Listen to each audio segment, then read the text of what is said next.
বিশ্বকাপের আগে পর্তুগালের আন্তর্জাতিক প্রীতি ম্যাচ কবে এবং কাদের বিপক্ষে রয়েছেন, এই ম্যাচে রোনালদো থাকবেন কিনা মূল স্কোয়াডে, সবকিছু থাকবে এই ভিডিওতে। চলুন জেনে নেওয়া যাক প্রতিবেদনে।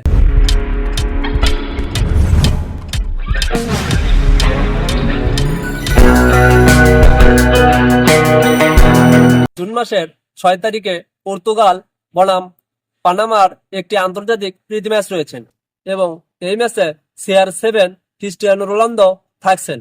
তবে ম্যাচটি বিশ্বকাপের আগে পর্তুগালের জন্য প্রস্তুতি ম্যাচ কেমন হবে? 2026 বিশ্বকাপের আগে পর্তুগালের আন্তর্জাতিক প্রীতি ম্যাচ 6 তারিখে পানামার সাথে হলেও পানামা একটি শক্তিশালী দল। এই আন্তর্জাতিক প্রীতি ম্যাচটি পর্তুগালের জন্য 2026 বিশ্বকাপের আগে প্রস্তুতি নিতে সহায়তা করবে। আপনি যদি রোনালদো ফ্যান হয়ে থাকেন তাহলে অবশ্যই কমেন্ট করুন। চ্যানেলে নতুন হলে অবশ্যই চ্যানেলটি সাবস্ক্রাইব করে আমাদের সাথে থাকুন।